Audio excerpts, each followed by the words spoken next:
All right. Happy Friday, everybody. It's Friday, May 1st. I'm Will. We got Mike over here to my Mayday. right. And we got George underneath us. As well. We got Mike over here. And there goes my phone every time we go live. Mobile Giza here. Hope everybody's doing well. I guess I should say hi to Nigel, who was first again today. And Eleanor was in second. And then Six was in here. And Brian is in here. So good evening, all. And good morning to Nigel. Yeah, well, yeah. It's early when Nigel was. Yeah, I saw that. Yeah. So what's been going on, Mike? How's your week been? It's been 1 minute I'm dealing with Corona, and the next minute it's like nothing ever happened at work. You know what I mean? I'm just everyone's just we're busy. We're keeping busy, and I got to see my son surprised me. He came over and.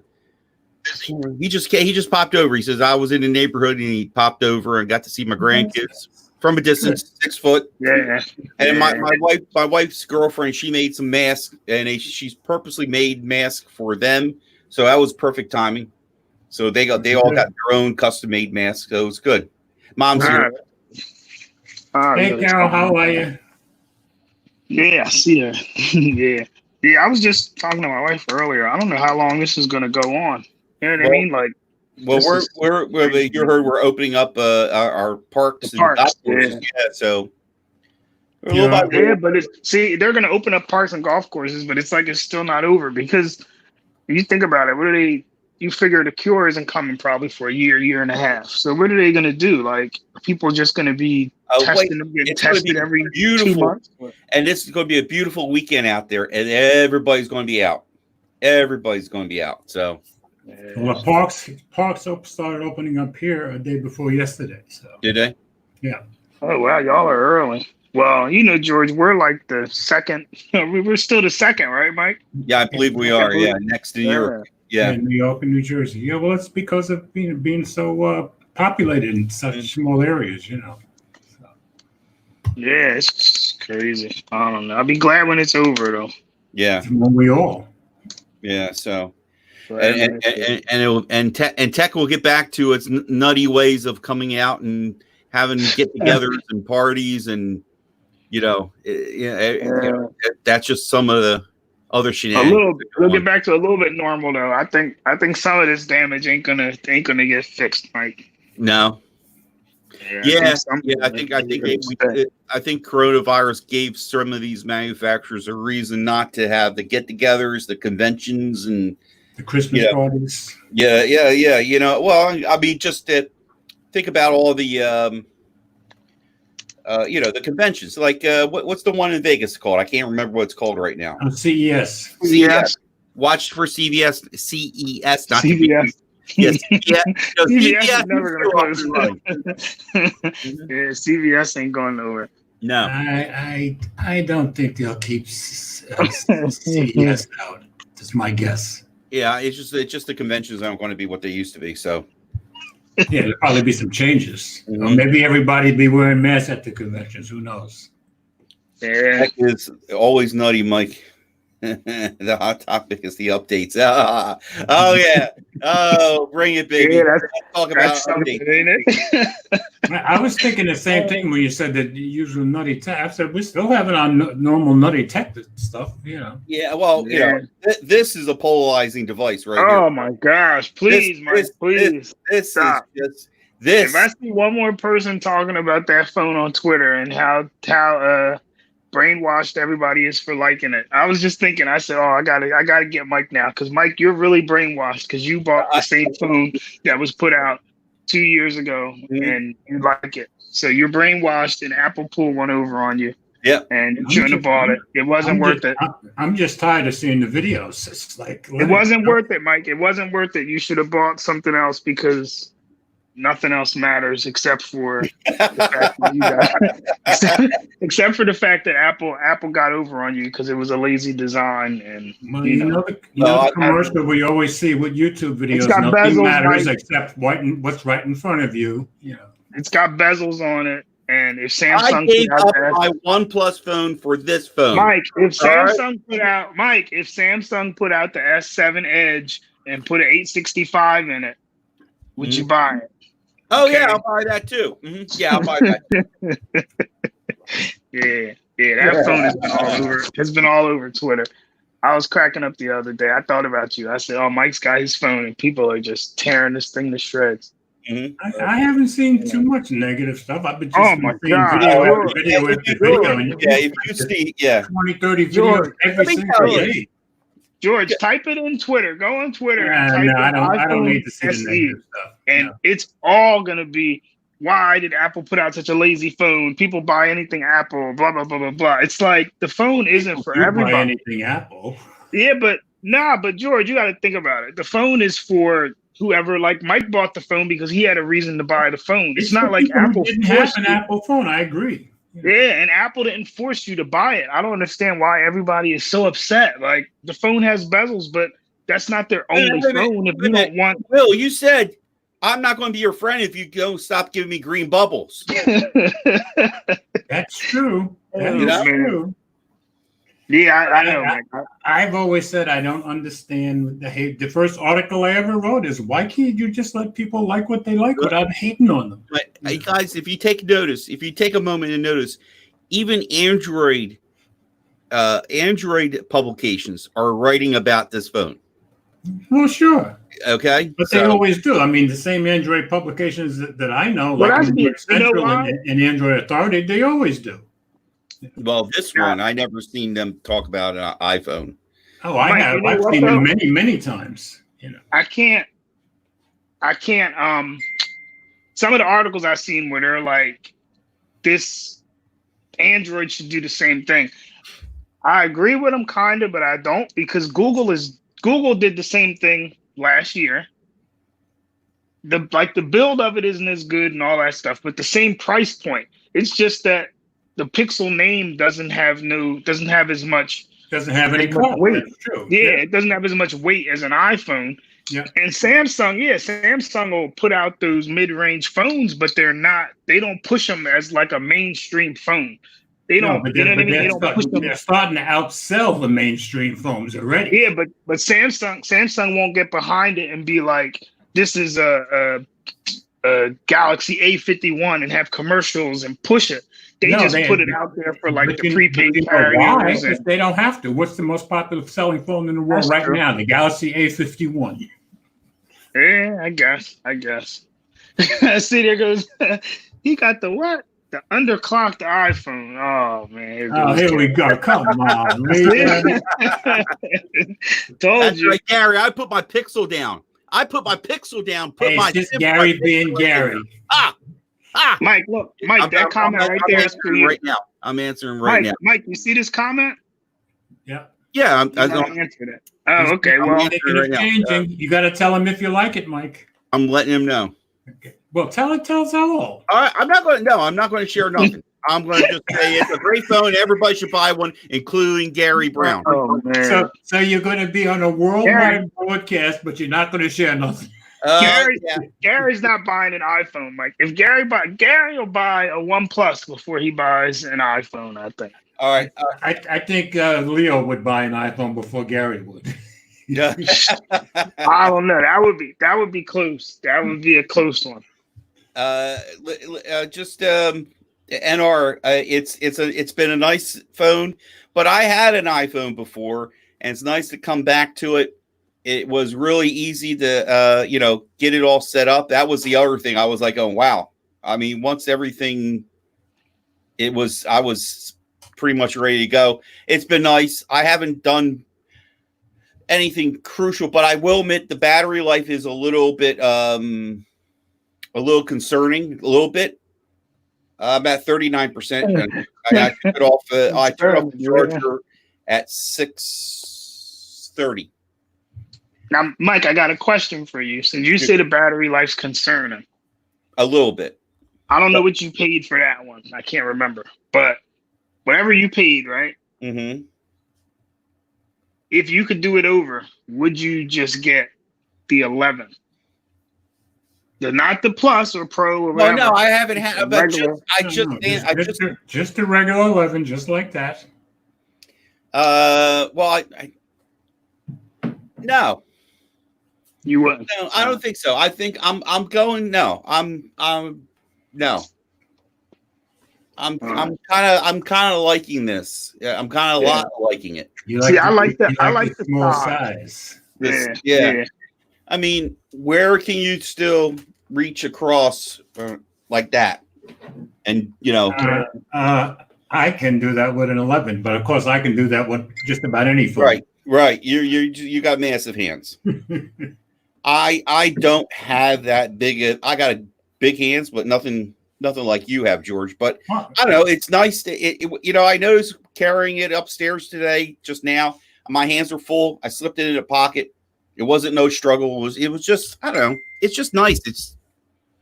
It is nice sometimes to have a small phone, especially when your hands are full and you have to stick stuff in your pocket. Yeah, it was nice to have it around all day. This is the phone that you guys got to get a hold of me on. I'm not going to use it. I'll have my personal one for emergencies, but this is the number to get a hold of me. I'm really going to put it through its paces. Now you have an Apple Watch already, right? Mm-hmm. Okay. I ain't hooked it up yet. Okay, so we should be able to see you with Will and Jerome and me with our. Yes. Okay. Yes.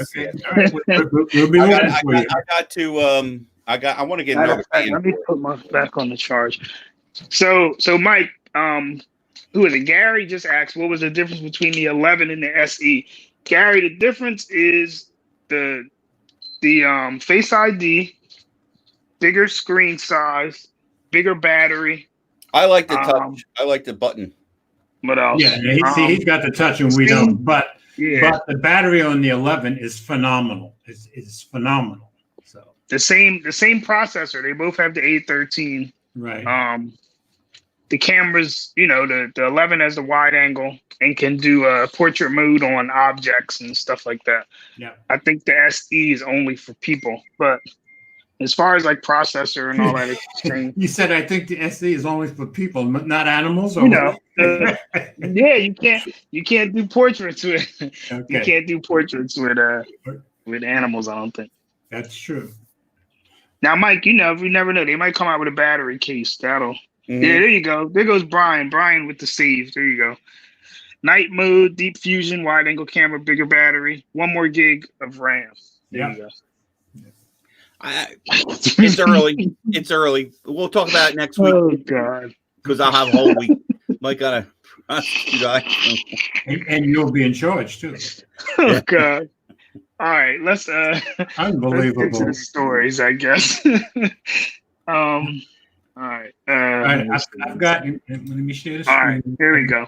The first one that I got is the Google Fi customers can use eSIM. All right.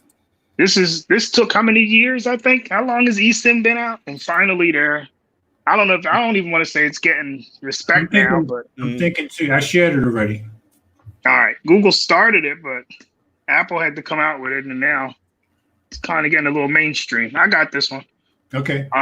This is from 9 to 5 Google, and it says that they updated the article. This article was from the 27th. Google Fi customers can use eSIM on the latest iPhones. So, Mike, I think yours has an eSIM too. I think. Yeah. All right. Electronic SIMs are remarkably convenient and do away with the need for a tiny piece of plastic when setting up a cellular service. After supporting Pixel devices for several years, Google Fi can now be activated on an iPhone through eSIM. Updated 427. When the support document first went live, the eSIM capability was still rolling out. Google Fi on Twitter this morning officially announced the capability's availability for new customers. This is from 416. In late 2018, Fi dropped its project status and added official support for iPhones. Like any other carrier, the setup process involved getting a SIM card mailed out to you or buying one in the store. The process of setting up Google Fi is now getting easier on iPhones, with new subscribers able to use an eSIM. A modern Apple device is required, an XR, XS, XS Max, or 11 series. While this simplified iOS eSIM activation is currently only available to new users who sign up for Google Fi, the just announced iPhone SE should also support eSIM according to tech specs for the device. The setup starts by making sure you have a compatible iPhone after joining Google's MVNO. On the website, opt in to quick setup and eSIM activation, and then install the mobile app for a device in iOS 12.1 and above compatibility check. Yeah. Once everything clears, you'll be prompted to visit fi.google.com/iOS/quick setup on another computer. The QR code that has to be scanned by your iPhone will be shown with the process continuing on your cellular device. Then there's another update. According to Google, this new capability is still rolling out. This is because it was written before. This capability was previously exclusive to the Pixel 2 and later Google devices, and opens up dual SIM use cases alongside a physical nano SIM, especially when traveling. Full setup instructions are available here. If you click that, with the existing customers not being offered the capability today, eSIM support from Google Fi will hopefully expand in the future. Now, Mike, I know you never used it, right? So is it only available for new customers, or can other customers get it now? I think if you already have service, they mean you can't. Like, I don't know. Okay. I've used it a couple times. Yeah, you used it. I just know it's for people who are just, it's an easier way to get them on there right away instead of having to wait for it to be mailed to them. So now, is Google still overcharging for Google Fi or not? Yeah, it's still expensive. I think the unlimited plan is like $80. See, that's too much money. It's too much. Yeah, it's too much. I mean, it's nice. It's really nice if you're a light user. Yeah, if you're not using data.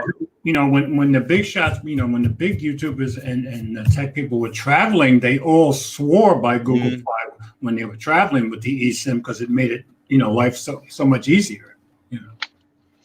The thing with the eSIM though is like, I know, let's say you wanted to switch to T-Mobile or whoever. As far as I know, you have to go to the store. So it's nice that Fi is able to do it where you're just downloading the SIM. I think I know like with Verizon, they have to mail you out something and then you do the same thing, scan it and all, but they have to, it's nice Google is able to just do it through the app. Yeah. And it's automatically activate. You go right, you start the service right away. So.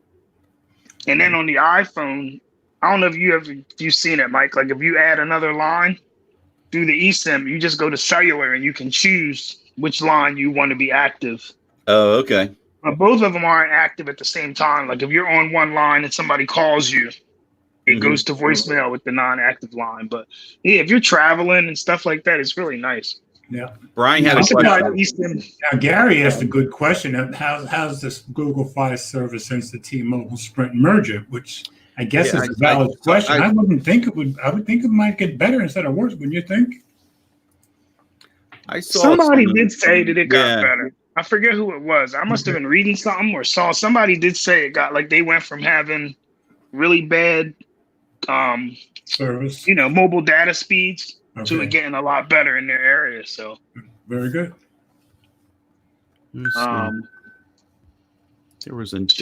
They did talk about something. Google products are overpriced. Yeah, Google definitely overprices their phones and Fi. I don't know. I think if they put the Fi down in increments of $5 a month, they would have did better. Like they should have stopped at $50 or I agree. $60 for the unlimited. I see. I don't think the phones are expensive, but I think Google Fi is way too expensive. Especially with all the carriers having like $40 a month, most of them for unlimited. The prepaid carriers, which is basically what Fi is you figure Visible is $40 and Mint Mobile. What's it called?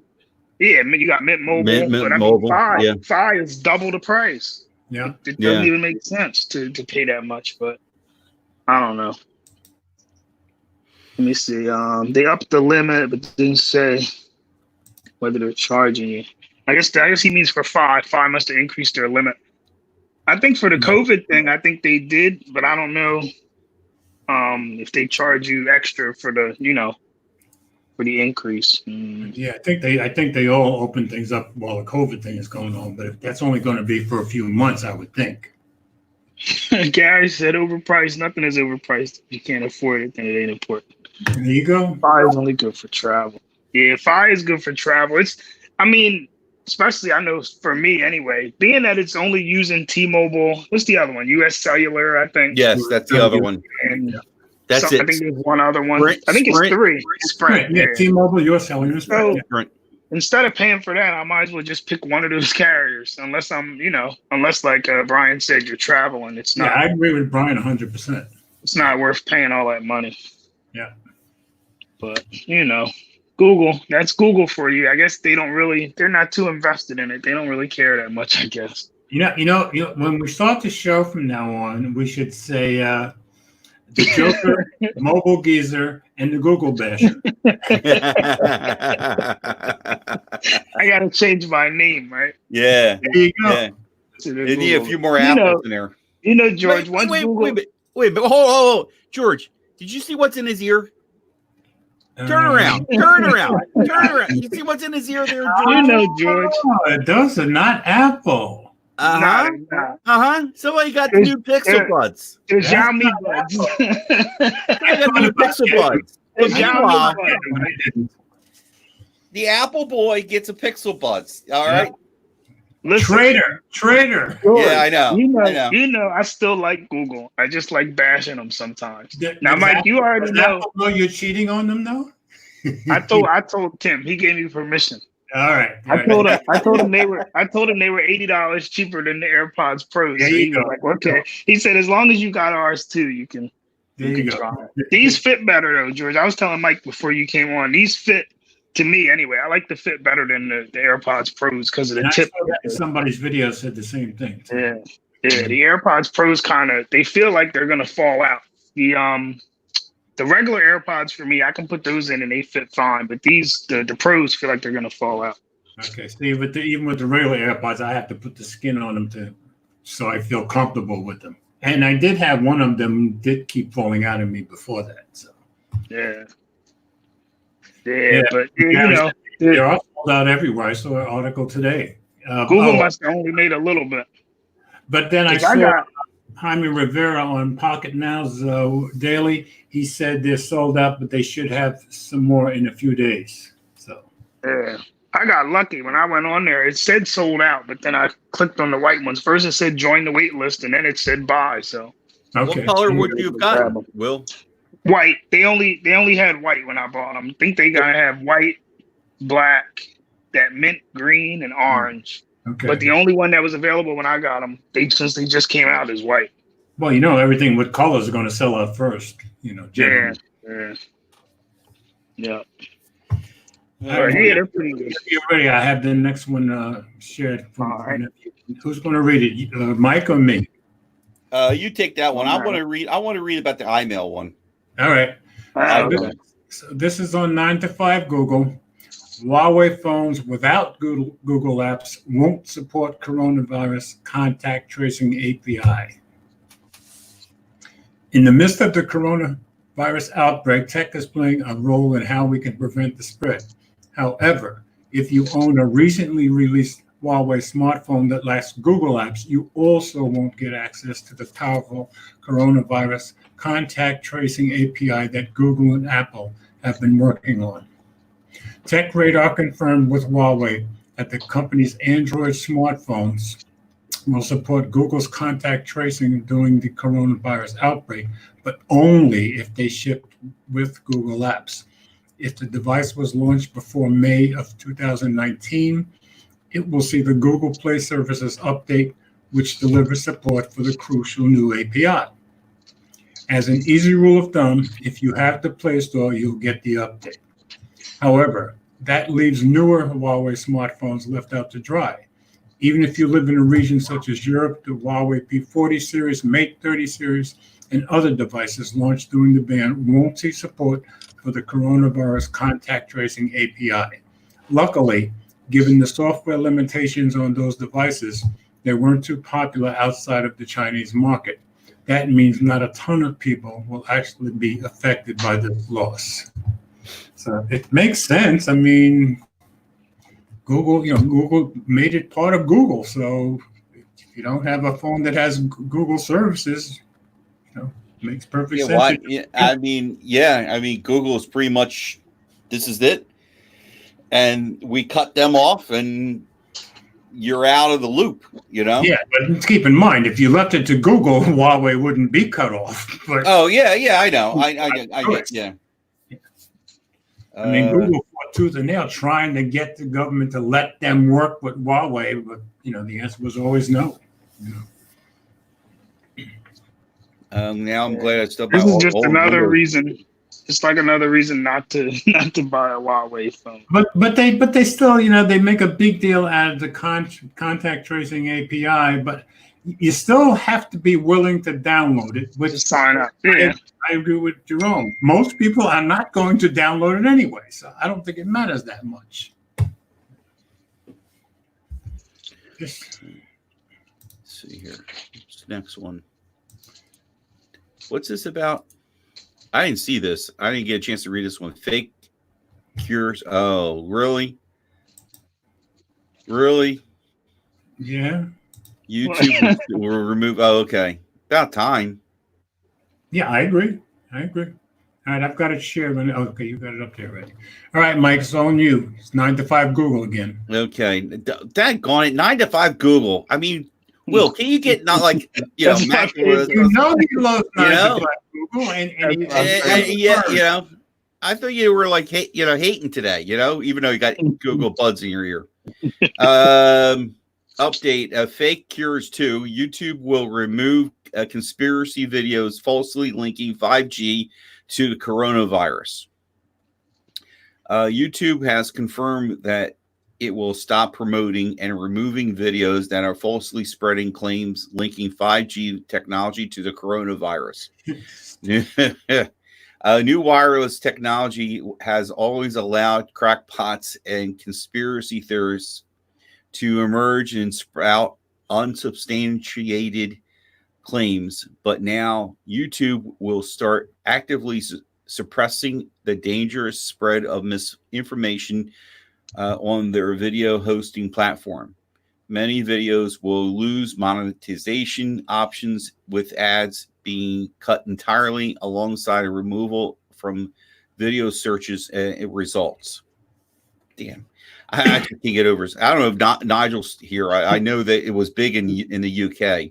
Yeah. Speaking directly with this is an update on 427. Right. Speaking directly with CNN, YouTube CEO Susan. Whoa. I think. What's that, George? Wozicki, I think, but I'm not. Okay. Wozicki, I think. Confirm what the videos that made unsubstantial or false claims against the WHO guidelines. World Health Organization. I know that. I'm sorry. World Health Organization guidelines for those of health professionals, herbal remedies, disinfecting concoctions. If that's the right, am I pronouncing that right? Concoctions. Yes, concoctions. Okay. Are being removed from video sharing site to help curb spread of misinformation during the Corona-19 pandemic or COVID. Wachuka.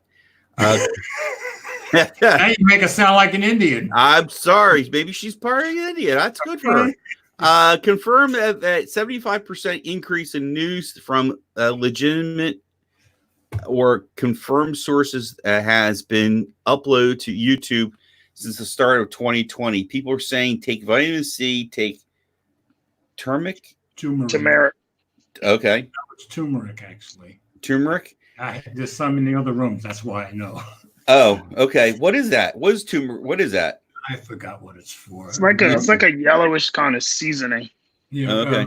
No, some people use this. It's like a powder. Health, but yeah, Rita uses it. I don't. A lot of people use it. They say it cures this and cures that. I heard Dota swears by it. Yeah.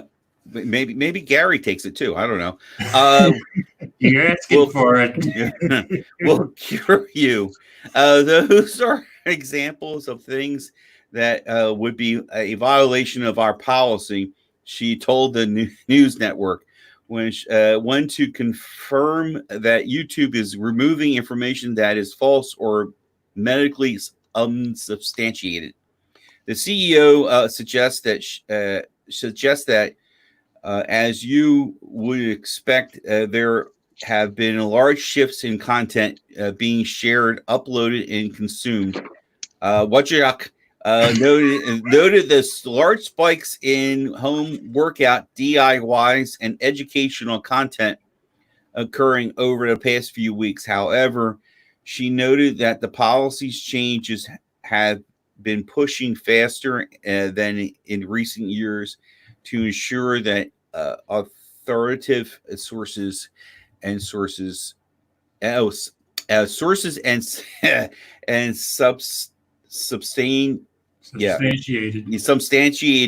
information is promoted on the platform. According to a report from The Guardian, YouTube will outright remove videos that promote 5G coronavirus conspiracy theories. However, I just realized, but immediately see just saying that, I wonder if this video is going to get bounced. Uh-oh. Yeah. However, it may allow the others borderline content that really doesn't actively mention the coronavirus. However, it may allow. I've heard people talk about it. Some other YouTubers just merely talking, making conversation about reading an article. Yeah, I know. Well, I mean, you never know because YouTube uses. Juan Bagnell was talking about. Juan Bagnell said every time he made a reference to because of the situation, as he called it, he got demonetized or affected. Yeah. So anyway, Barry, in a statement to The Guardian, YouTube said we have clear policies that prohibit videos promoting medically unsubstantiated methods to prevent the coronavirus in place of seeking medical treatment, and we quickly remove videos violating these policies when flagged to us. We have also begun reducing recommendations of borderline content such as conspiracy theories related to 5G and coronavirus that could misinform users and in harmful ways. This decision has no doubt been taken due to the recent arson attacks in UK wireless network infrastructure, in which members of the British public attacked what believed were 5G sites networks hardware from O2 and Vodafone. Is that how you pronounce them? Yep.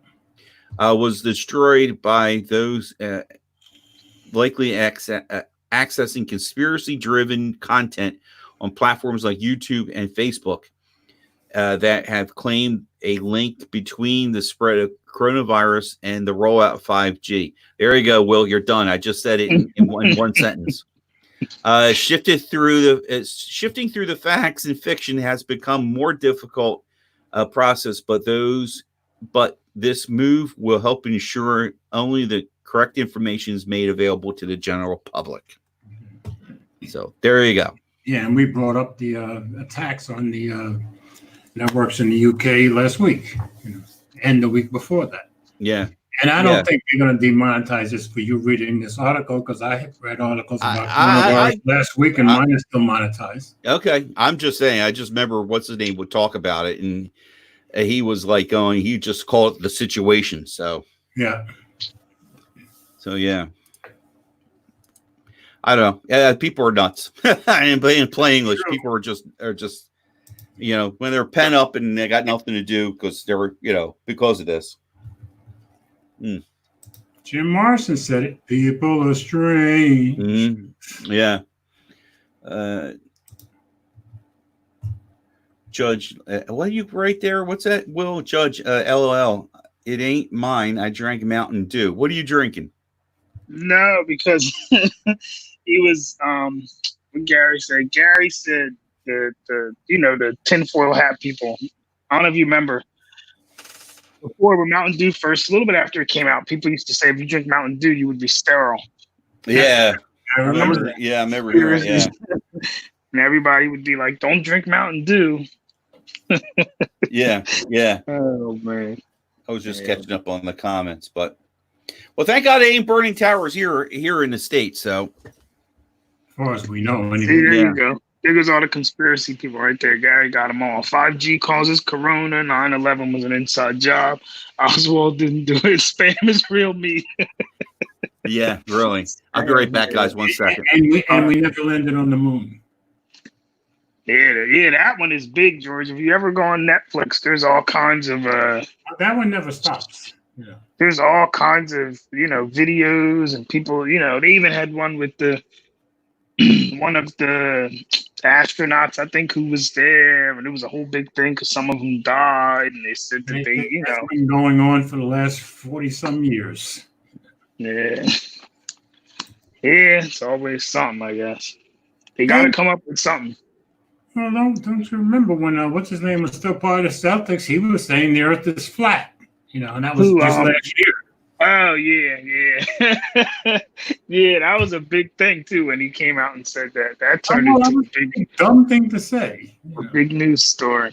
So now Brooklyn's got to deal with him. So yeah, that was a big that was a big thing. But I don't know why people look at the athletes and take their opinions so serious. I don't know why people look at athletes or actors and take their opinions. They're no experts. Well, especially now. Especially lately, like look at Gary was saying, the people who keep saying that Corona was started by 5G, and Here we go. Mom's probably gone already. So here's Mom's. I'm going to give this to her tomorrow. I'm going to go down and set it up for her. Oh, okay, cool. The XL. So what do you use, Mike? Huh? You're gonna have the iPhone and what? I have an iPhone. I'm going to have an iPhone. I picked up a while back the ZTE Blade 10.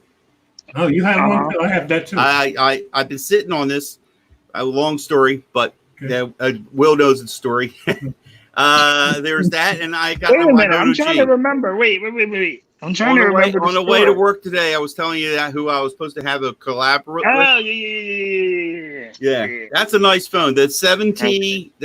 Oh, let me tell you, folks, about the 17. Wait, Mike, hold on. You gotta tell us what phone was that? Was that an LG? Did you have call screen on? No, I have on the G7. It is an LG. The LG G7. No. The Moto G. The Moto G7. Moto G7. Okay. The Moto G7 got call screen. Yep. It has the Google. George, it has the Google app. George, what did I tell you?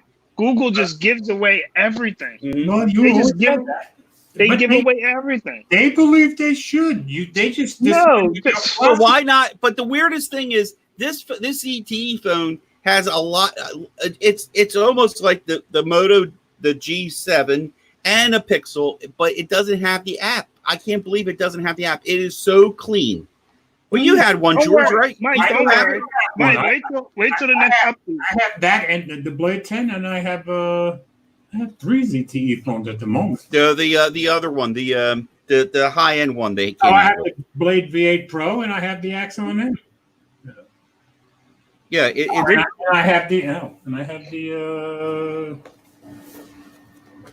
10 Pro right here.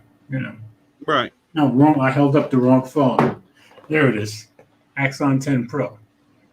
So I have 4 ZTE phones at the moment. Yeah. Mike, you got a question from Big House. Well, hey, Mike, isn't that a visible wireless one? No, this is the unlocked one. This is the unlocked version, but does work on visible. I got it on again. Black Friday was good to me. I got this. You've had it that long? Yes. Okay. I don't want to talk about it because I don't want to cause any problems with somebody. Okay. But let me just say this: I got it on Black Friday for $129 and change. Cool. And it's a really nice phone. It is a really nice phone. And here's my biggest beef. Here's my biggest beef with Moto. Okay. This phone was originally like $180. Got it for $129, $130. Right. This has NFC, so I could do Google Pay. Yeah, I know Moto likes to leave it out. It doesn't leave. Yeah, your stylus. Yeah, my stylus it has no NFC, right? have NFC. Yeah, and that's how much is an NFC chip? Like 50 cents? I think it's got to be somewhat expensive because so many of them leave them out. When they're trying to make a cheap phone. I can't think it's expensive. $180 for this phone. I understand that, but ZTE doesn't leave it out. That's just part of their policy. They tend to put NFC in everything. I don't know. I don't think it's expensive. Back up the plus, Max Tech. No, Mac. No. ZTE is. Oh, is it only crappy? But what? ZTE isn't only crappy budget friendly. No, he's talking to Gary. He's saying that they don't only make crappy budget phones. Yeah. That's right. Yes, they do make good mid-range. They do make a decent phone. And the Axon 7 was the best phone they ever made. Yeah, they did. Yeah. And Brian, no NFC and it's yes. It doesn't even make sense though, because that's like they should have had it. That's like one. All Android phones should have it, because that's like something where you could laugh at iPhone before and be like, you don't have NFC. And people would be like, what's NFC? How can you not put it? It doesn't make sense. I don't know. It can't be that expensive. But they're not the only ones. I mean, a lot of the cheap phone manufacturers a lot of the cheap Android phones don't put it, but I don't see why not. It should be like standard. I just assume it must cost them some amount of money they don't want to pay. Google should force them to put it, because I agree. You're leaving out a whole bunch of users who can't use your payment system if you're not going to put it. Yep. It's not like they had something, they don't have MST technology or nothing too fancy. No, they don't need that. Put in there. Yep. Yeah, that's crazy. Yeah, so I got Moto G. Max Tech Studios said the Moto G stylus is weird. The Pixel 3a is on sale for the same price, and it has NFC. That's true. Mm-hmm. NFC should be like a standard. I still think the stylus is a really nice phone, but the NFC is just that's in this particular age right now, what's going on? They're missing the boat. They're missing the opportunity. You know how many people? Now I can say, I always put it this way. I bitched about nobody understanding, or they immediately say, "Oh, it's Apple Pay" when I'm holding up my Samsung. Right. In this Corona age we're having, I go tap to pay, and they immediately, okay. They understand now. They don't have to touch your dirty money and get it. They don't got to touch your money. Right. Yeah. I'm finding more different places that I didn't expect it are understanding, and they are accepting tap to pay. Good. Yeah, so it's long overdue. Yeah, there's some strange stuff going on with this stuff with the mask and stuff. When I go to Family Dollar, they will not let you into the store without a mask on. Mm-hmm. But George, that's everywhere. Across the street at a drugstore, CVS, you can walk in all day without a mask and they don't care. Wow. So, here in Jersey, it would be reversed. Here in Jersey, over there. Here, you can't go in nowhere. Yeah. No, It's like they have signs up that tell you it's the law. You can't come in without a mask. Well, see, here it's not the law. I mean, nobody passed the law making. No, not here. There's like signs in Wawa everywhere. They say it's the. I want Walmart without a mask. I want to touch on about NFC and tap to pay, and then NR's question here. Okay. The other thing I found with the 3A, I do admit I like, is with this tap to pay and all.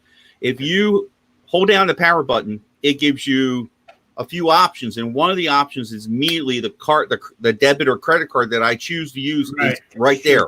Yeah, you know what I'm talking about, George. They just added that about a month ago. Did they? Okay. Okay. I noticed when I started turning it off every single time. The card would show. Yeah. Right. And I think that is a sweet move. That is a very nice move. I agree. Hey, Google did something right, Will. Yeah, Will. Yeah. NR says they've been looking for a 3A. What are your guys' opinions of the 3A? I think I don't 3A. Have the 3A. Huh? I said I don't have it, so I don't know. The 3A, hands down. I've always loved it. So. Oh, George, you got the regular 3A? Is that? Yes, I forget. The regular one, not the XL. No. For $299, I think the sale is going on. It's a no-brainer. Just get it. Get it. It is a very nice phone. Is it $299 or $399? Right now, I believe it's still for $299. Okay. Good. Yep. Great deal. Can't beat it. And if you're looking for, I think if you're looking to move from carriers at Best Buy too, they got some deals going on too. Visible's got it, and I know if you're new to Visible, what is it, Mike? $200? Yeah, Something like that. That's great. yeah. So it is a very nice phone, and it was difficult to put that down, I admit, but I'll make it part of the rotation. I'll bring it back out because it's a nice, again, size. It's not a really big phone. And the battery life is good, right? It's a nice Yeah. size. Oh, very good. Compared to these phones, these are a decent sized phone. Mom needs a big phone for just screen size. I couldn't. I gave her the 3A to try out one day, and she goes, no. So, but then going down to this thing, this is like whoa, this is manageable. Wow, you know what I mean? Small. Yeah. Well, you saw that. Did you see that? I posted a picture on Twitter with the Moto G7, the Pixel, and then that you could just see it gradually going down in size. Yeah. Well, who else makes a 4.7-inch screen now? No, I know. Bet you, George. I bet you later this year, everybody will. Yeah. Maybe I Yeah. bet you it's going to make a comeback. I'm telling you. The interesting thing is, to me, the Pixel 4a is going to be a little smaller than the Pixel 3a. Really? I've seen Yes, they canceled bit smaller. They canceled the 4A XL. Is that That's true? what I mean, nobody's sure, but everybody's starting to say they don't think there's going to be an XL. So I don't know why they would do that. I don't agree with that move. I can think of a reason why. Because last time they put the 3A and the 3A XL. Which one made them the most money? I'll bet you it was the 3A. I don't know. Maybe because it was cheaper, but I think to have the option for a bigger screen is still. They probably didn't think it was worth it, or at least the experience told them it's not worth it. I noticed. What's this month, May? If the phone still releases in October, November, like it always does, the next Pixel, that price is going to be interesting. See, That price is going they to had me battling in my mind. Do I want to get the 4A when it comes out? Do I want to wait for the 5? I'm not sure. The price, it's going to be interesting to see how they price it because with that processor, I don't see how they're going to go above $599. Because it's Google and they don't care. George, Google drops every year when Google drops their phone. You figure the processor is a year old already. Yeah, but it's still the top end processor. It's top end for halfway back now. It's top end for like 8 weeks before Samsung drops with the new. But still, this time you're definitely going with a mid-range processor. So I don't see how they go above $599. If they do this one and it has 5G, that's how they're going to do it. Oh, that's right. 5G is going to cost them. Yeah.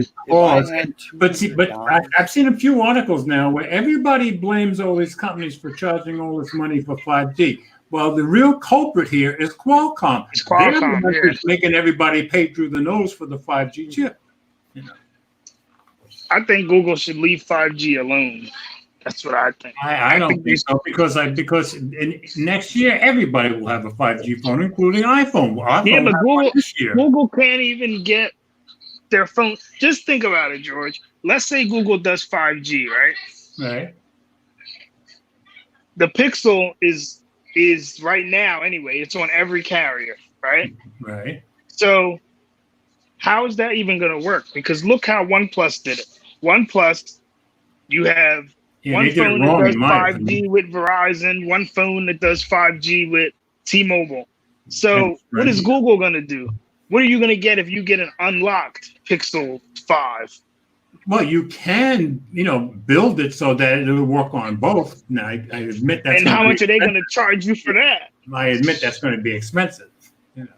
See, that's But them being Google, like you said, they don't care. Then they probably should do that. Is my guess. Yeah, I don't know. I mean, I think they should leave it alone. But yeah, they'll probably push 5G out. But to me, they need to work on making the Pixel sell as a phone before they try to compete with 5G. 5G, them waiting for 5G it isn't like it's going to kill the sales of the Pixel. No, it wouldn't. Hold on, I'll be right back. All right. Let me put Okay. this up. Just on here. Bucks for the 3A. What are you reading? I'm answering Max's question. He asked earlier on if I had $200 to spend on an unlocked phone, which one do you recommend for me? Just asking. Okay. Now, to credit to Big House, he suggested the LG G7. That's a good one. If you can find it, you're going to be finding it used. But how used is it now? You're pushing 2 years on that phone, there, George. You think? No, it's more than that. More than that, is it? Yeah. Yeah, So I 3. I say to answer Max's question, if you can squeeze out another $99, go get the 3A, one and done. Or like Brian said, get a used 3A. True, I agree. true. You just got to be careful about battery life now. You know what I mean? You know how used up is that phone? Well, that's true. Yeah. You know, you're going again. Another phone's been around a year. Well, you know, buy it on Amazon with their verified stuff. Yeah. Well, that's only good. I know the iPhones are good for that, but I don't know how far they get into the Android space. Now, see, Gary makes a good point here. Google don't care about sales. They're getting that Samsung, LG, Moto, and Dumb Plus money. But he's probably right, you know, and that's been the argument all along. Does Google care about? Oh yeah, these OEs are paying Google so they can get their services. Right. So, you know, does Google even care how many sales they make? Nobody's sure. You know, it often seems like they don't. You know, so Yeah. The impression is that they want you in the ecosystem. You know, whether they sell a whole lot of phones or not. That's my impression. See, Max is back again. He's saying she only has $200. See, that's going to be a hard, you know. I can't think of anything to. You know what? Hold on. Let me see something here. There are some good Xiaomi. Oh, you know who makes good phones for that kind of money? The Redmi phones. Look, Max, I would say look at the Redmi phones. I haven't had one yet, but people swear by the Redmi phones, and you can find a lot of them under $200. Now you gotta make sure it has the bands to work. That's the thing. The network you want, but that's easy to look up. Mm-hmm. You know, I mean, you know, my OnePlus, my Moto G7 Pro, and my Plus, and my Moto G6 Plus. They did not release this in America. Well, it works just fine on all the bands in T-Mobile. Big House again. Credit to him. If they're running a sale for $200 on the G7 is a nice phone.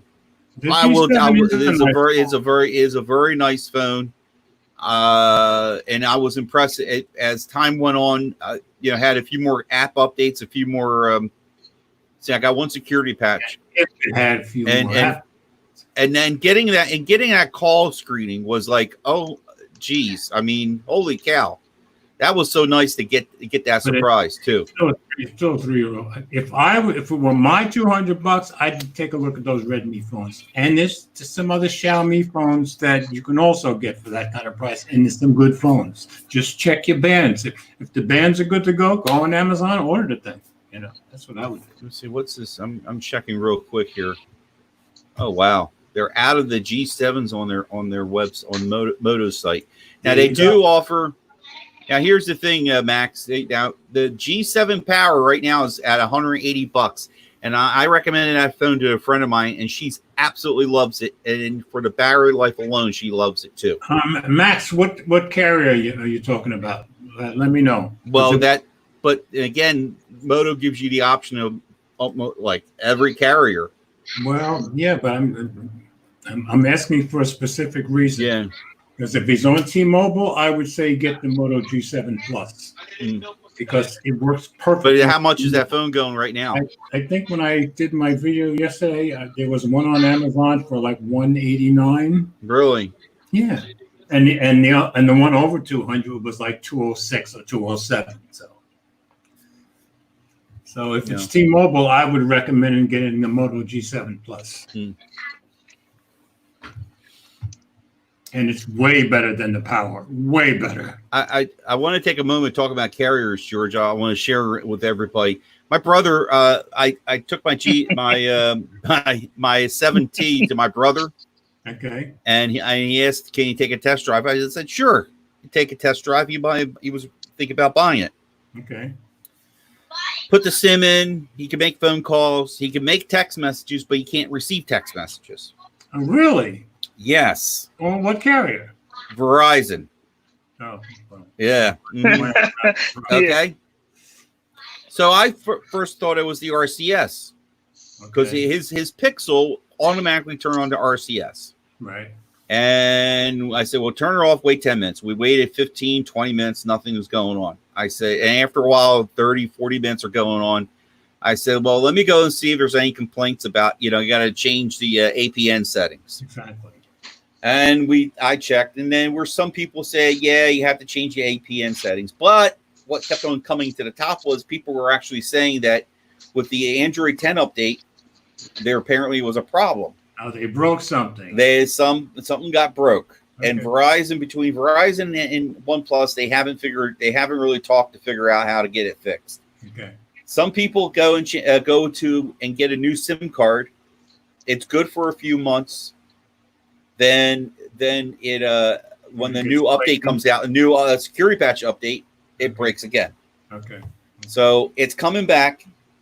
I'll let the world know. It's going to go on sale on Swappa soon, hopefully over the weekend. Okay. So which phone, Mike? The 7T. 7T. You're gonna sell the 7T? Yep. Wow. Yep. Well, I hope you're going to sell it for more than $70. Okay. It's been a while, George. Thank you. I'm glad. Thank you. I always appreciate that. So yeah, wow, it's good. I can't believe you're selling it. I know. I opted to get the more money part. I opted to get the more money part, and then I got to figure out which one of these budget phones I want to sell. Okay. So. Yeah. Right now, story, Mike. Yeah, what's this again? I'm sorry. I thought you were up next. Mike wanted to read this mail. Oh, okay. Yeah. Let me there it is. Let me see. Mike Bryan said how much? 400. And listen here, I wouldn't even anybody's got Sprint or Verizon, I wouldn't even try it because you went to the community. I went to OnePlus's community. And search it out there, and there were a whole swath of people having all kinds of issues. I wouldn't worry about it with Sprint because this week I think T-Mobile has pretty much brought them into the network, and a lot of the Sprint customers already have T-Mobile service. Did y'all see how they did that? That's really messed up. What's that? If you had Sprint, let's say you had a 5G phone, mm-hmm. which they were saying was going to work. Right. And now all of a sudden it's not going to work, and they're going to give you a trade-in where you can trade it in and buy a whole nother phone and start over with an 18-month lease. Shouldn't they be giving you a phone that does work? Huh? They should give you a phone that works. They're not going to give you a phone. You got to trade in the phone that you had on Sprint. And then you got to spend some money for that. That's cold. Yeah, and they said this was after they were telling people you're going to have no problem. Yeah, exactly. It should work. But generally, I gather the Sprint customers are getting T-Mobile service now, so it's probably not a problem with the 7T. Okay, so whenever you're ready, Mike, just on 9 to 5 Mac. Here we go. Yes, 9 to 5 Mac. Security researchers agree iPhone mail vulnerabilities may have been exploited. The article, they don't really agree, but go ahead. They don't. What's that? They don't really agree. Read the article. Okay. Last week saw contradictory claims that iPhone mail vulnerabilities with a security company claiming that they have been exploited in real world attacks, and Apple stating that it can find no evidence of this. Two leading security researchers have now weighed in on on this, agreeing with Apple on one point while stating it remains possible that the bugs have been exploited. Everyone now appears to agree with Apple statements that with one of Apple statements. One of them, yes, thank you. That the iOS Mail app vulnerabilities discovered by Zero Ops cannot be exploited on their own, Apple says. Researchers identify 3 issues in Mail, but alone they are insufficient to bypass iPhone and iPad security protection. Zero Ops accepts this and has been backed by another security researcher. However, as he noted last week, that it doesn't mean that they could have been exploited alongside other vulnerabilities in order to carry out a successful attack. The denial is not completely refuted from the claim. It may be the case of the specific vulnerabilities alone cannot bypass security safeguards, but that they can be combined with existing exploits in order to do so. Wire reports that our take has been echoed by 2 high-profile security researchers. Excuse me, guys. iOS security researcher and Guardian Firewall creator Will Stanfranch. Rayfac, I guess. Yeah, Stanfranch. Points out while Apple and Z-Ops are correct about the limited utility of the mail bugs. I didn't know they were male or female. Alone, it's still important to take these types of bugs seriously. Right now, I'm looking at a bug crawling across my wall. That's why I'm really being distracted. It's not bugging you. Yeah, but it's kind of buggy. And zero clicks like this is especially interesting because it's not fully exploited chain yet. Due to the nature of how it works, it could enable something like a smash and grab for the mailbox data. Even the prospect of copying emails, then self-deleting the craft attack mail is quite scary. So basically what they're saying is they have to figure a way to get into your mailbox and get out and leave no crumbs behind. But okay, they have to work in conjunction with each other. It seems like one by itself can't do it, but if they get 2 of them working together, they can. And as you read on, you'll see that gets harder and harder for them to detect. Right. Former NSA hacker Patrick Waldero agrees, making the point that absence of evidence is not evidence of absence, and saying it would be surprising that Apple would be unable to detect these attacks, even if they have taken place. So he's saying that just because you have no evidence, don't mean it hasn't happened. It doesn't mean it didn't happen, and Apple probably couldn't detect it, is what he's saying.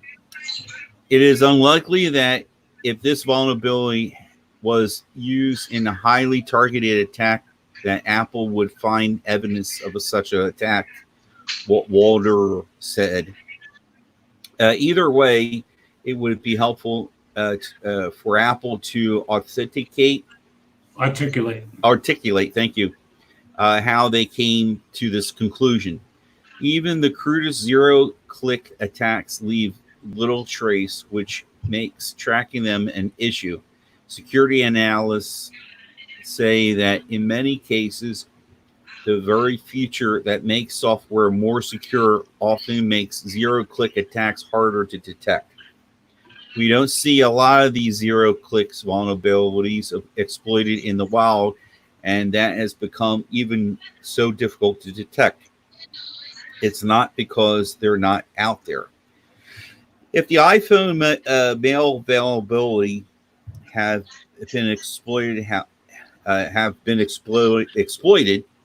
However, this is more likely against specific high-profile targets.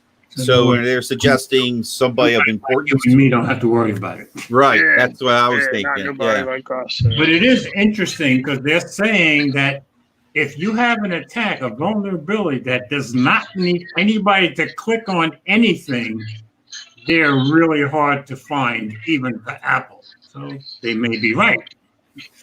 Yeah, they might not even know that it happened Exactly. or that it's still happening.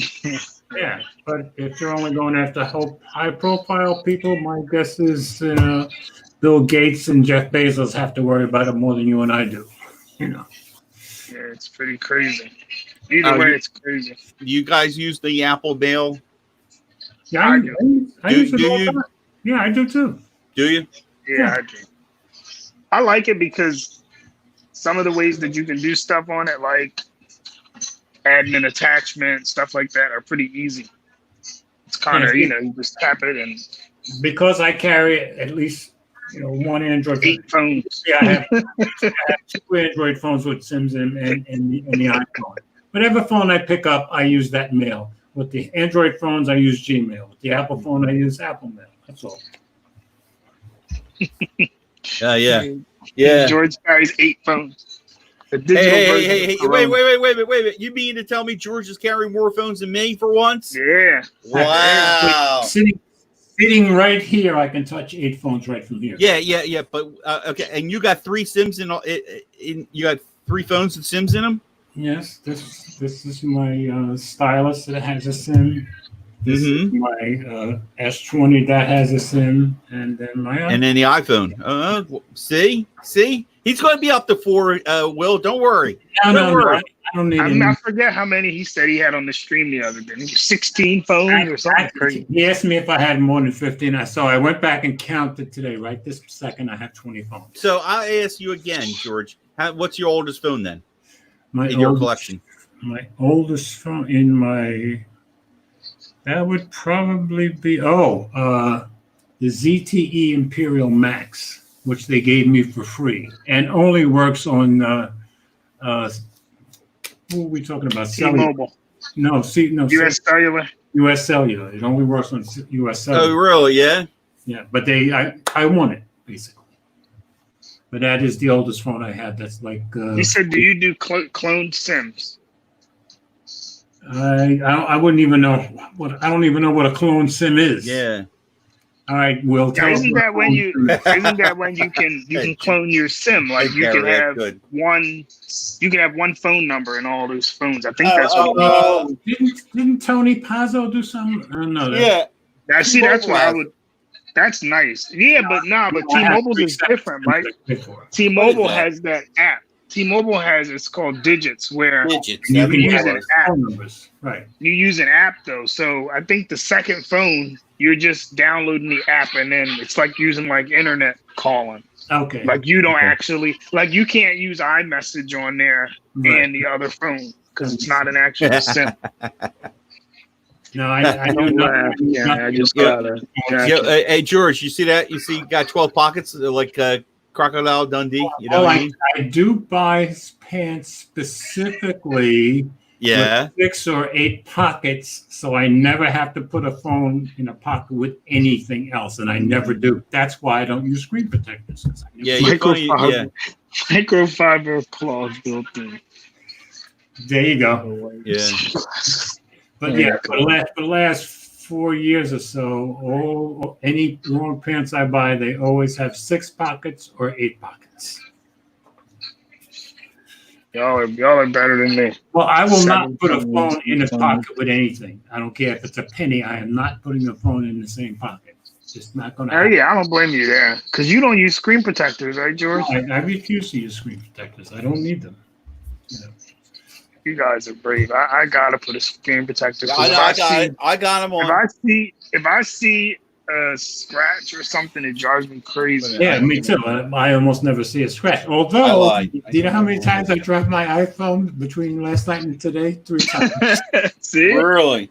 And wait, did the case save it? You think the case saved you? Well, I dropped it right here in this room. Now, keep in mind the floor's It's a hard floor you got there. floor is granite, yes, but the case saved it twice, and it fell flat the other time, so nothing got scratched at all.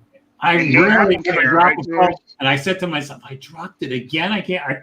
I was sitting right here. I went to pull it off this shelf, and it just dropped on the floor. That's a bad omen, George. You better be careful. You better be careful. Yeah. Next week, George will be like, my phone's got a broke screen. Well, let's hope not. I hope not. I have scratched one screen in the last 5.5 years, as far as and I sold that phone to a guy who bought it, even though he knew it had a scratch.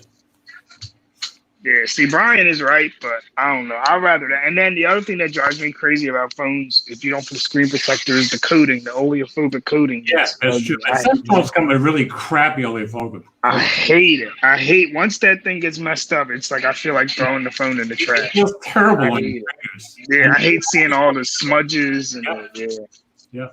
That's why I get screen protectors quick. Look at Gary. So he's got an picture. There you go. Hey, at least you admit it, Gary. Good for you. Skins. He got everything skins. Yeah. That is one thing. Gary loves the Pixel, and they do support him with that type of stuff. Yeah, so he gave us the skin. Yeah, well, I got the leather back on the 3A. It's very nice. Oh, okay, very nice. Yeah, the leather back with the red G in it. It's very nice. Cool. It does give me some grip, and it took time to wear it down some. But yeah, as soon as it wore down, it really feels nice in the hand. So. Can it be reapplied? I don't know if he's talking about the oleophobic. Because the New York Wipe Down City. Oh, yeah. Yeah. See, I usually get the tempered glass because that's one of the reasons I hate messing up that coating.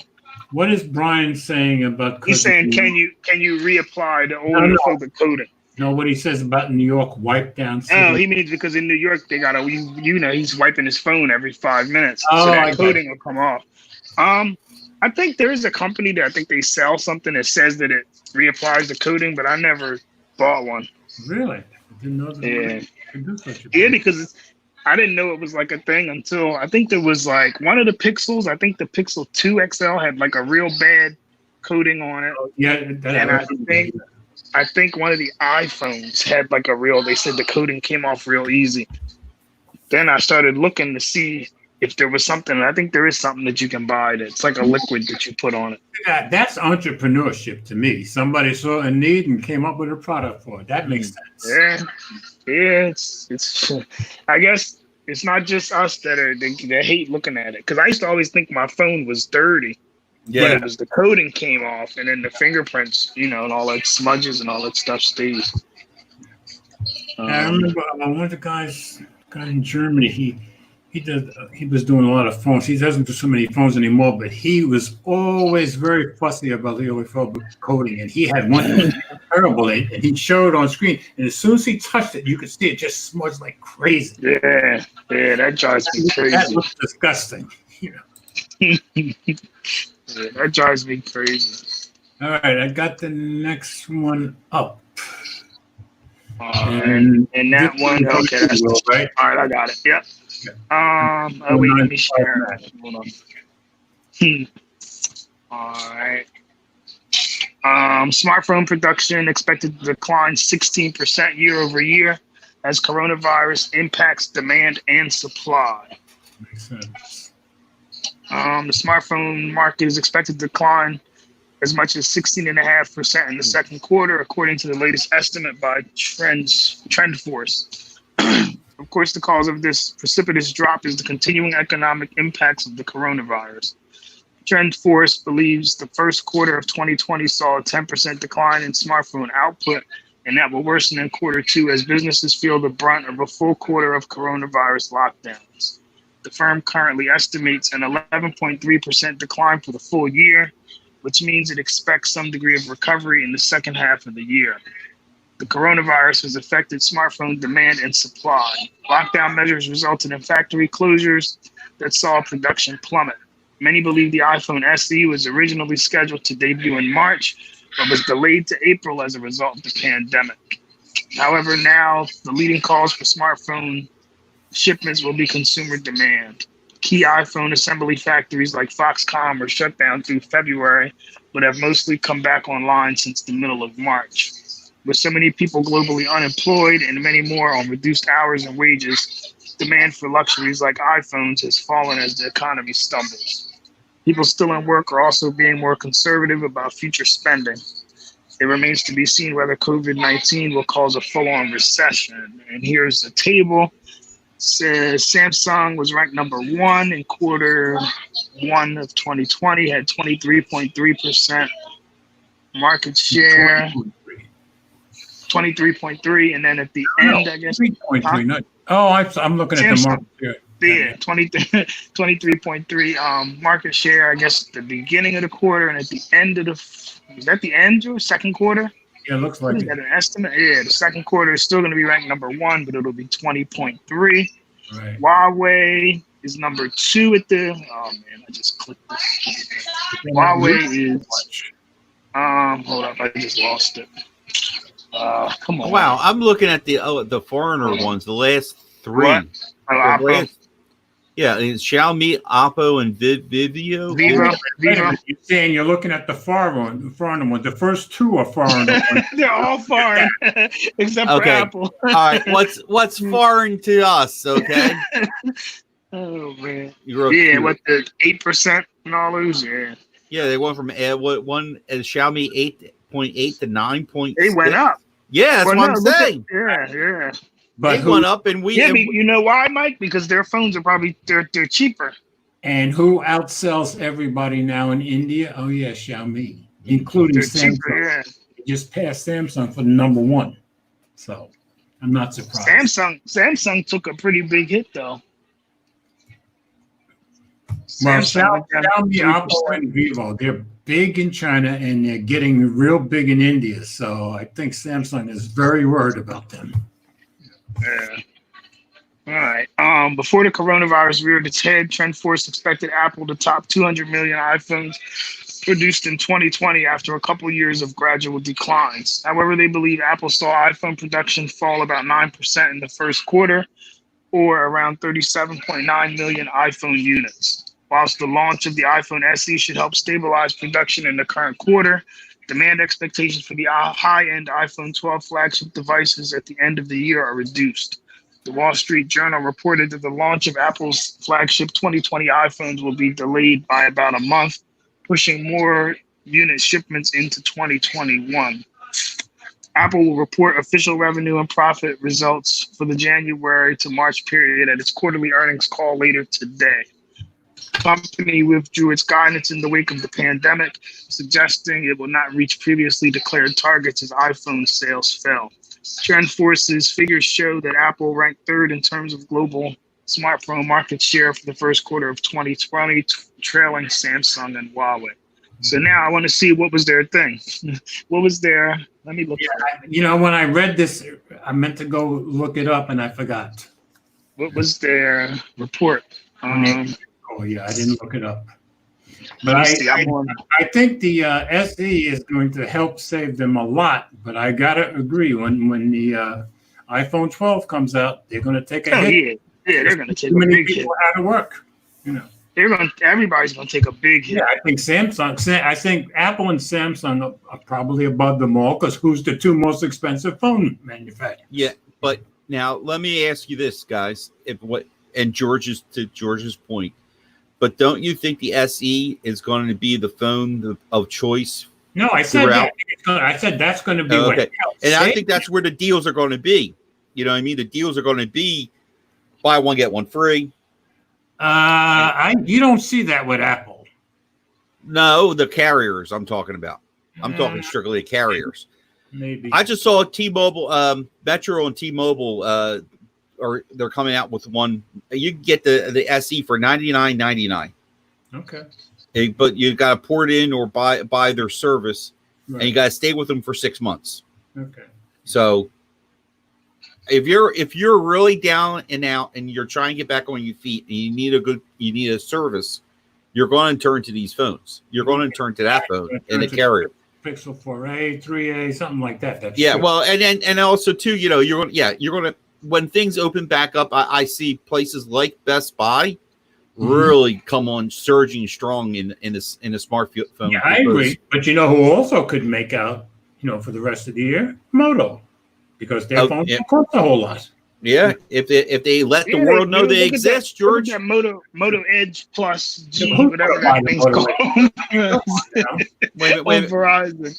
Yeah, $1,000 Moto. $999. No thanks.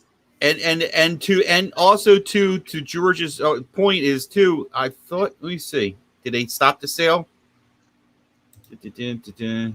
Apple never does buy one get one. It's always the carriers. Apple doesn't even change the price. No, Apple won't even drop the price of the phone. You know, 9 months after the phone comes out, Apple's still full price. Yeah, okay, which is good because it helps you sell it later. Yeah. I just seen somebody sold an iPhone XS Max. I think it was a 64 gig, had Apple Care, but it was like $945. That's pretty good. That's pretty good. Yeah, you're getting all your money back. What were you gonna say, Mike? No, Moto. I thought I saw them having a deal, but I guess it ended there. I think I might have had a deal for the G6, but here's the G6 right now for $150. Okay. Well, you know, you need a phone. You need a phone. You know, the G6 is a good phone. I can tell you that. So, Mike Big House said it's actually $199. You get a rebate after 6 months on the SE from Metro. Okay. So if you keep them for 6 months, then they give you some of your money back. Okay. Cool. Thanks, Big House. Let me see, George. I found something. Let me see. What was it for the Apple thing? It wasn't. They didn't give traditional. Let me see. It just says Apple traditionally provides investors with a variety of different guidance points, including revenue, gross margin, and operating expenses. In an interview with Financial Times, Maestri, whoever that is, explained Apple's reasoning behind this decision for Q3 2020. We don't feel there was enough visibility and certainty to provide guidance, and frankly, we didn't want to do something that didn't have much value for investors. Okay. Apple did, however, provide some very basic guidance for the quarter. The company is predicting that iPad and Mac revenue growth trends will improve during Q3 2020, while iPhone and wearables revenue performance will worsen in Q3 compared to the previous quarter. Tim Cook attributed strong iPad and Mac performance to people working and learning from home. A part of it is probably the consumer behavior of knowing that it is going to go on for a little while longer and getting some devices and so forth lined up to work at home more. In particular, as I think Lucas shared, we believe that iPad and Mac are going to improve on a year-over-year basis during this quarter. I wouldn't be a bit surprised if the economy comes back pretty good. But I wouldn't be a bit surprised if most of them had a pretty good Q4. Yeah.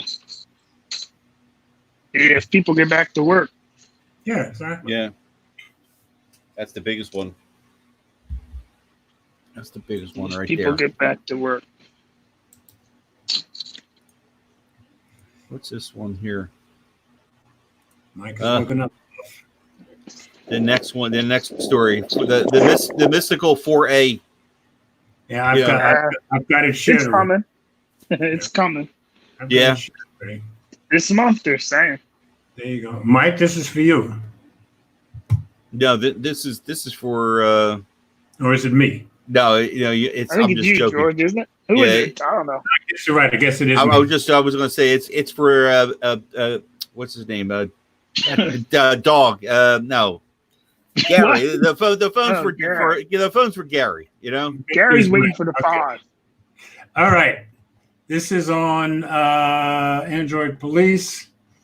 Google Pixel 4a pricing, release date, specs, images, and everything else we know. From specs to price, there's nothing much left to the imagination now. There's a picture right there. It's all but certain Google will launch the Pixel 4a in the coming weeks, probably in May, around when Google I/O was going to be held. And as its release approaches, there's really very little about this budget phone that we don't know yet.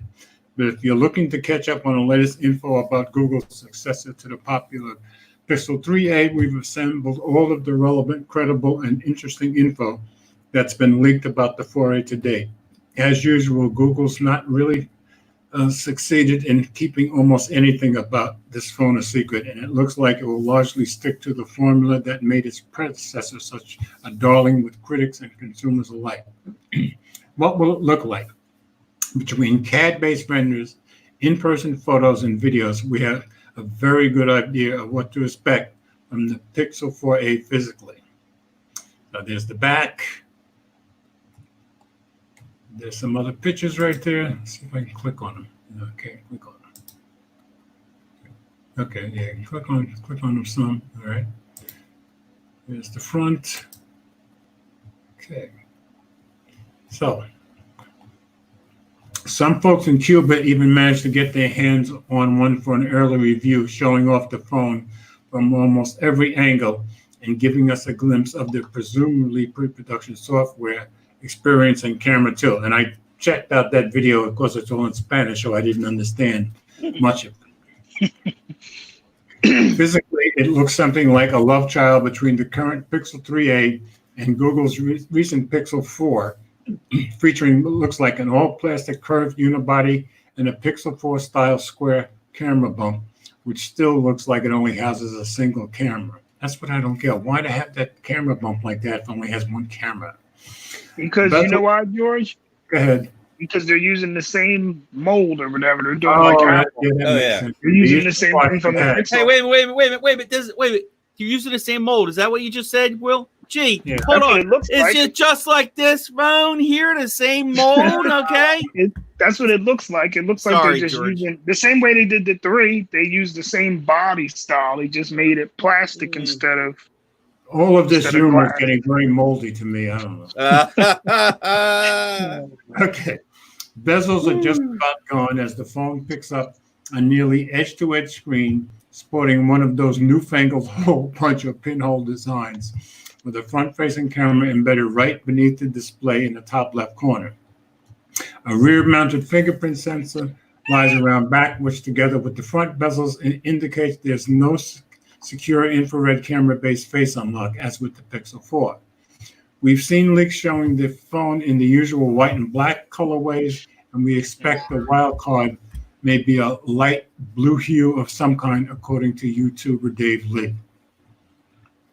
Measurements for the Pixel 4a clocking at 144.2 by 69.5 by 8.2 millimeter, 9 millimeter at the camera bump, which is just a bit smaller, see I told you, than the Pixel 3a. The mentions regarding a bigger XL variant haven't leaked, and we're pretty sure at this point that there won't be one. More on that later. One phone or two. Just one. Dave Lee claims we'll just get one size for the Pixel 4a, collaborating that only one device, codenamed Sunfish, has been conclusively tied to the Pixel 4a, and also the only name to have surfaced more recently in a camera app teardown. At one point, 9to5 Google had its own sources which claimed a larger 4a XL was still in the works, but if it existed, it was probably scrapped. 9to5 Google also located this image of what is very likely the rear for a 4a XL that showed up on eBay. So I guess that one right there looked like it had more than one camera, right? Yes. Yeah. I'd say 3 at least. So how would that don't even make sense? How would a 4a XL have more cameras than the Wait, what was it? What was that? Will telephoto is for wide angle. You don't need wide angle. Wide angle. What did he say? Zoom is more fun, or however he said. Yeah. Still, despite this, we're pretty confident there will only be one size for the Pixel 4a. What are the specs? At this point, we have a good idea of the hardware that will be included in the Pixel 4a. Between the known details connected to the Sunfish code name and the details garnered by the Cuban device leak, we can paint a nearly complete picture by the numbers.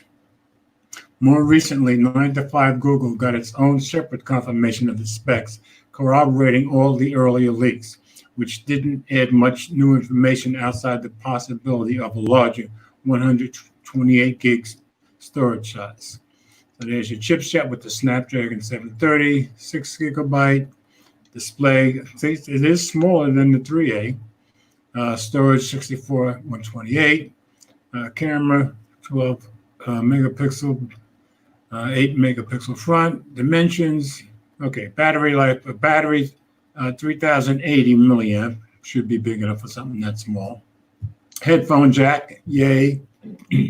And at least 2 name colors, just black and barely blue. A white model may also be.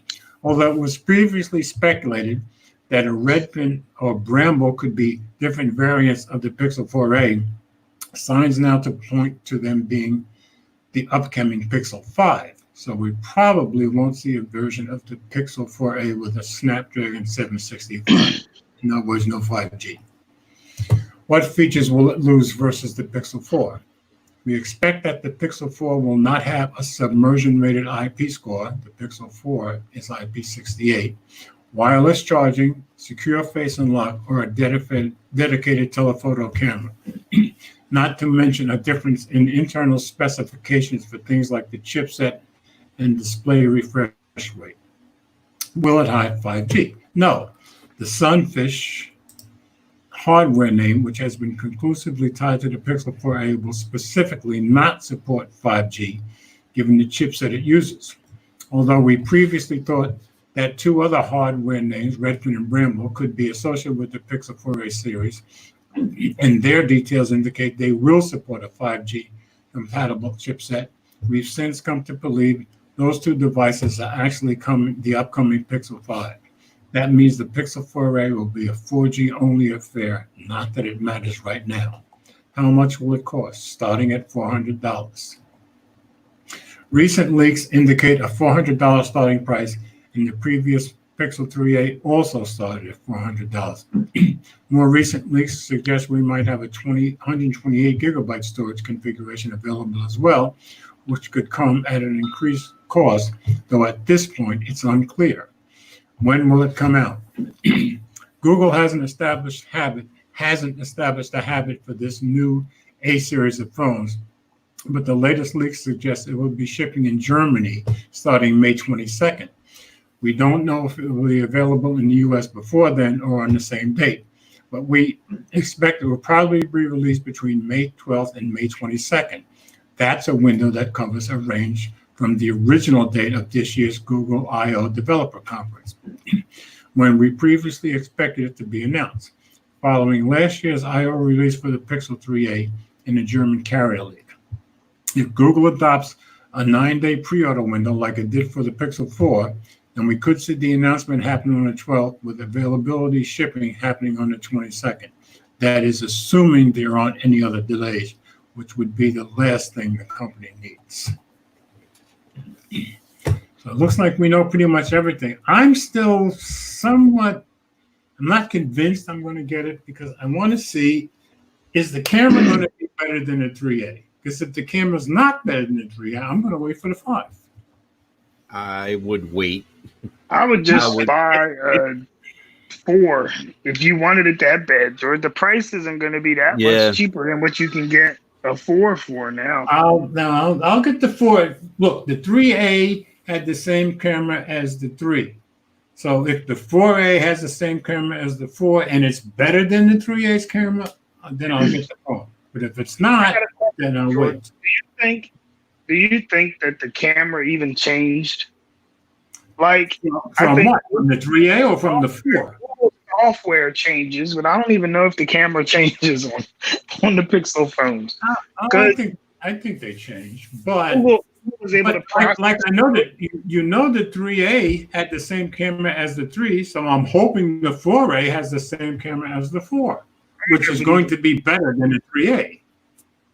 You know, I need something to compare to the 3A. Don't give me the same camera. Better. I'm comparing it. The camera's better. Okay. There we go. Gary. All right, Gary.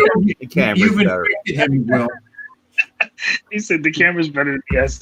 To me, the Pixel, the 4A is like, I don't know. It's a slap in the face to anybody who bought the 4. It's a slap in the face now, whoever bought the 4. They said the you same see the thing price last year alone? about the 3A and the 3, remember? The price alone. Yeah. Well, no, not even. I mean, because the stuff they're leaving out isn't nothing that's major, and they're giving you 6 gigs of RAM. Right. The battery's gonna be But- better than. But we heard the these same arguments with the 3A versus the 3 last year. Yeah. So that's why I'm glad I skipped the 3, and I'm glad I skipped the 4. My 4XL. Oh, okay. He said his 4XL is better than the 3. I know they added the features. The what's that thing called? And Where you could change. that's true. As long as the 4A has the same camera, then I'll get it. Yeah. So it makes sense to me. All right, gentlemen, we're out of stories.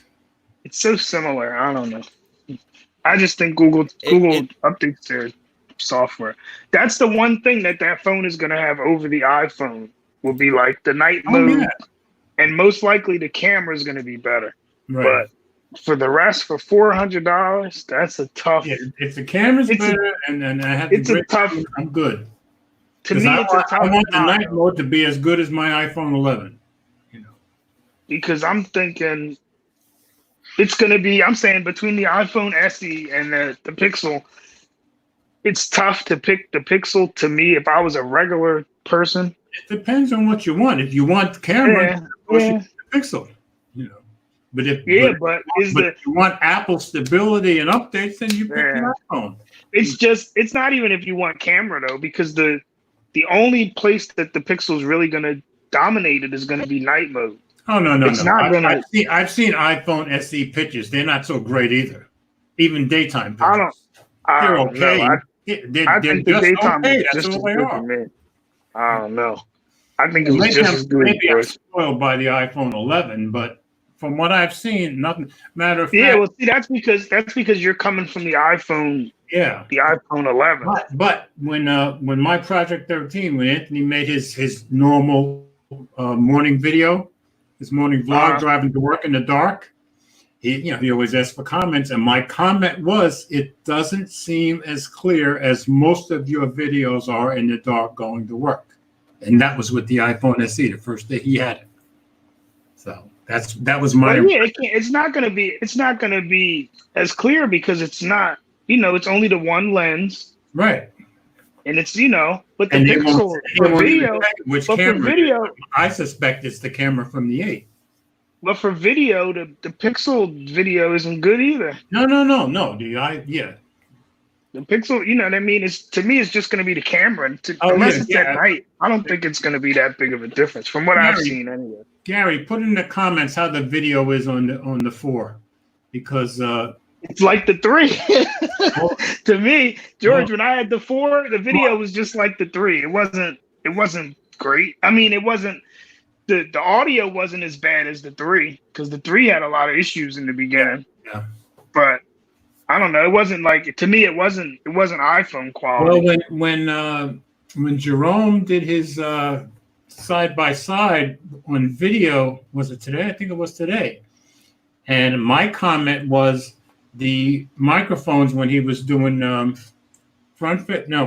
he was doing selfies from the video side, both microphones sounded bad to me. They just didn't sound. When he turned it around to the back, then it sounded fine. Yeah.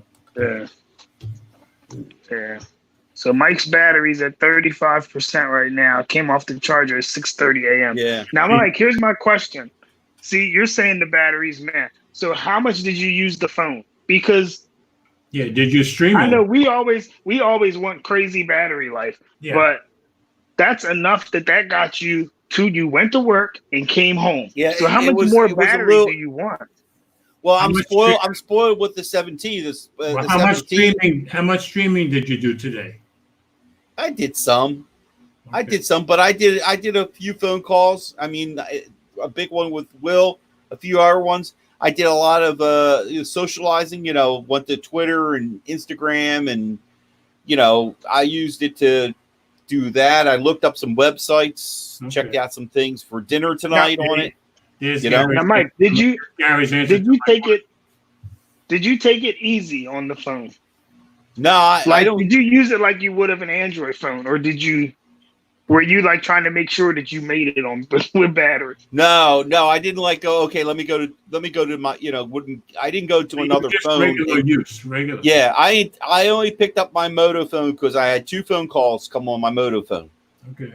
And I brought this up tonight just to show it off and play with it a little bit. But that's the most I touched it just tonight's show.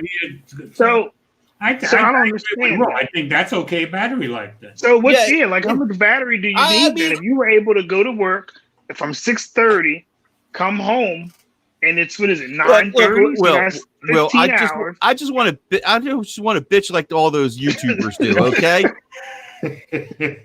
All right. I mean, it's not like right. It's not going to get you 2 days, but it's enough. Like how much? That's what I don't understand. That's what I'm saying. Did you really like use the phone? Because most people work for 8 hours. Some people might work 12-hour shifts. So how much battery do you need? You know what I mean?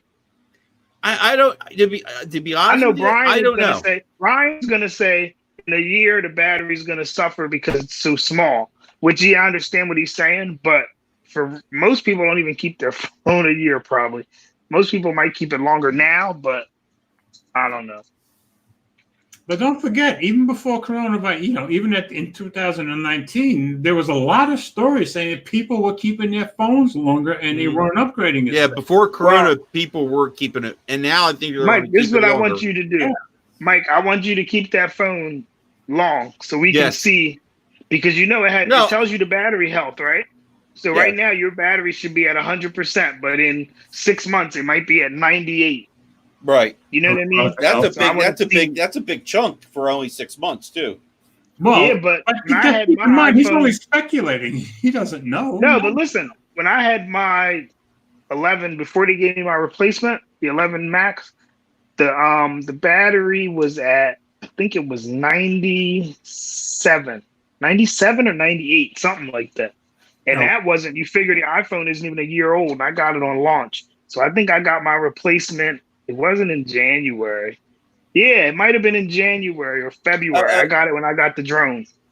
Okay. I don't want to, yes. And the other thing I did, I wanted everybody to talk about the speaker. So I put on my iTunes, and I listened to the music for like an hour and a half, and then another half hour. So about 2 hours total. Okay. I don't know if this means anything. People talk about screen on time and all. Okay. There's what is that? 3? What is that? 3 hours and 53 minutes? Yeah. Yep. Hey, the old guy has better eyes than the young guy. Yeah. That's not bad. That's not great, but that's not bad. Well, it's not bad though, George, because he's been off the charger for I agree. 15 hours. So that's good. If you're off the charger on an Android phone for 15 hours, that's going to have probably double the size battery, and it'll probably have maybe 2 more inches on the screen. You might have 4 hours screen on time. You know what I mean? Look at that screen on time, Mike. It sounds like you're about the same kind of user I am, because that's about the same amount of screen on time I would have. Yeah. So that's not bad. I mean, as long as the battery doesn't completely die in a year like everybody keeps saying it's going to do. Like you said. And that's not bad. That's good for $400. Right. If the video is better than the 3A, I may just go ahead and go for it. Yeah. For $400, that's good. To me, if I can go to work and come home and not have to worry about stressing over a plug, then I'm good. Yeah. Like me and Mike were talking earlier, George, and I was telling him the thing is, what's funny, Mike? Carrie Brown. Oh, yeah, and he mentioned. That's right. I use iTunes. That's right. I'm proud of it too. As much as I love my Apple products and my iPhone, I hate iTunes. I hated it from day one, and I still hate it. Wait. I use, what do I use? I use Apple Music because I have songs that I purchased on it. Yeah, right. And I have it. I use Google Music for everything. And I still use Google Music, but I do have, I cannot iTunes and every couple of days. Wait. Why don't you? Hold on. I haven't went to iTunes in a while. Let me see. What is iTunes? I don't even remember what it is anymore. It's Apple Music now. I don't think you got an iTunes. No, there's still the iTunes store. So is there the music? Yeah, the music app on. Update iTunes, but I don't. So wait, George, what's wrong with the music app on the iPhone? No, it's not the music app. I don't like iTunes itself because I get on my computer all the time that is trying to get, and I don't like it. I just don't like iTunes. Wait, you like what? What happened? What's wrong with it, George? when I first had it, I just didn't like it from day one. And to But this George, day, wait, George, you haven't used it. I iTunes used isn't like it used to be. when I had my 6 Plus, the first 6 That was months, a long time ago. I used George, it a lot. You know, iTunes- and what it taught No, me is I listen. hate iTunes. That's not going to change. You're not going to change my George, mind. You're Okay, not gonna- okay. Wait, you wait. don't have to like it. You don't have to like But- it. And But one iTunes thing- isn't like one what thing it was Apple before. does- One thing Apple does really badly is updates. They are the slowest updating everything I've ever seen. What Whether with a update? phone, whether with an iPad, whether iTunes, they update slower than anybody on earth, as far as I can. Update what? They take forever to do everything. You're talking about the Update. app? I'm talking about Yeah. updates to your phone, updates to your iPad, updates to your computer. They take forever. What do you They mean take to 3 or download 4 the update? times as long as anybody else. What do you mean to download it? No, to do the complete update from the time you say go ahead and do the update to the time your Oh, phone yeah. they're way slower than anybody else. You're talking All right. about the actual app update itself. You're not saying the duration of time from one update to the other. No, You're no, talking I'm about the actual time it takes to do an update. Yeah, to do an update. It works in They anybody. are long, yeah. George, I'm trying to understand still. iTunes before, the reason people hated it was because you had to plug your phone in to the computer and download the music. Right. iTunes isn't like that anymore. Okay. So I don't understand what's Still there don't not to like like. iTunes. It works You- the same as Google Music. I still don't like And, iTunes. you know, but Since and I also have Google Music, I have no reason to change my mind. Google Music really stinks on an iOS device too. Oh, I never used it Google on my Music's on Android too. It's the same as Google Music. It's just Apple gets the song. Well, I don't know if you probably I already have Google Music, then I don't need to go get it since it's the same, do I? But the songs and stuff usually come out first on Apple Music, Mm-hmm. and it works the same. Like they give you the lyrics on the thing. It's Plus, better. I have all my songs uploaded, all my personal songs. I have 800 tunes on Google Music of my own, and I have 800 tunes on Amazon Music. Why do I need to add iTunes to that? You don't. I'm not saying you have to, but you're talking about it like it's terrible. It's not I like it was. Hey, it was before. terrible. I said I don't like it. I never have liked it. I never will like it. He don't like the interface. That's I the don't- problem. He don't like the interface. And it took. And you And I like still the interface on- The face You on like my the- computer every time I No. plug my phone in. George, you don't even have to use it on your computer no more. That's what I'm saying. It's not like you have to plug your phone into the computer to use Apple Music. Okay, but I don't want to use Apple Music, so I don't have to plug my phone in to use Google Music either, or Amazon Music, which I use both. Mike, you like Google Music's interface? It's terrible. It's It's terrible compared it's not to the best. No, I think compared to- Amazon's interface is better. compared to Apple Music and YouTube Music. Don't even get me started. Apple Yeah, I've never Music, used YouTube Music has got YouTube Music got some fixing to do. Apple Music's interface is way better than Google's. The So only what reason I don't how about Amazon's? The only reason I don't buy Apple Music over Google is because Google is giving me the YouTube. How do you YouTube, compare it to Amazon Music interface? I've never used Amazon So- Music. Ah, Yo, guys, Okay. don't ever get rid of if you got the Google Play Music Yeah, that's from the way only back. Don't get rid of it because Yeah, you'll that's why I keep because it. you get the whole thing. If you drop Yeah. out and go back, then you'll never get the same package you had. I think Mike, once they But see, this is switch, why I keep my music on both Amazon and Google, just in case. once they switch it and go to YouTube Music, Mhm. if they get rid of Google Music, I'm gonna have to really think about what I'm gonna do because So, YouTube Music, I don't like it. yeah, because I I don't like- still Yeah. have it all on Amazon anyway. So, and as long as I have Prime, I'm sure I'll be fine. Here's the deal. If you try it, George, I think you would like it. Mike, you should try it. I won't be trying it. So What am I trying? Wait, what am I trying? You used Apple Music. I got a subscription to it. Yeah, it's Yeah, that's right, Gary. I pay for Apple Music. Yeah, Even Gary says Amazon Music Yeah. is nice. Trevor, you deal with the Joker here. Here we go. yeah, Apple Music is nice. I've never gone to the iTunes store. It's interesting. It's got a whole Yeah, you don't- mishmash of everything in here. It's not like it was before. I used to hate iTunes, but since they switched over and made it basically like everything else now, like Spotify, how everything else is, it's better to me. You can get the lyrics. Spotify. Yeah, I've never used Spotify. What's this? You got radio stations here on here? Apple radio stations? You have that on Amazon and too. Yeah, they got it on Google, but Google's interface is ugly. Yeah, now the radio stations, I'll go to Amazon. Yeah. Google's interface is ugly. You have the subscription with them? With who? George, you have the subscription with Amazon? No, They keep on sending me the. I have Prime. So all the stuff is including with Prime. I'm watching all kinds of Prime TV shows right now that are awesome.